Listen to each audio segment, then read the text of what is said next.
আপনি কি বাড়িতে ফিরলেই হতাশ অনুভব করেন? এরকম কি হয় আপনার বাড়িতে বিনা কারণে অশান্তি, ঝগড়া, বাচ্চাদের পড়াশোনায় মন বসছে না, আপনি বুঝতে পারছেন না আপনার বাড়িতে কি চলছে, কেন এত অশান্তি?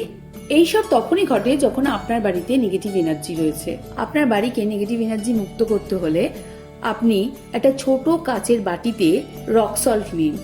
যে কোনো দশকর্মার দোকানে আপনি রক সল্ট পেয়ে যাবেন। ওই রক সল্টগুলোকে একটা কাচের বাটিতে নিয়ে সেখানে রাখুন যেখানে আপনার মনে হয় আপনার বাড়িতে সব থেকে বেশি অশান্তি হচ্ছে। যেমন ধরুন, আপনার যদি এরকম মনে হয় যে আপনি ডাইনিং রুমে বসে আছেন, টিভি দেখছেন, হঠাৎ করে সেখানেই ঝগড়া আরম্ভ হয়ে গেল, বা এরকম যদি হয় আপনি স্নান করেও আপনার মনে হচ্ছে হাত পা জ্বালা করছে, তাহলে আপনি বাথরুমেও রাখতে পারেন। তাছাড়া আপনি প্রত্যেক দিন অল্প একটু নুন, মানে যেটা আমরা রান্নায় ব্যবহার করি, সেই নুন নিয়ে জলের মধ্যে গুলে সেই জলটা দিয়ে ঘরটা মুছতে পারেন।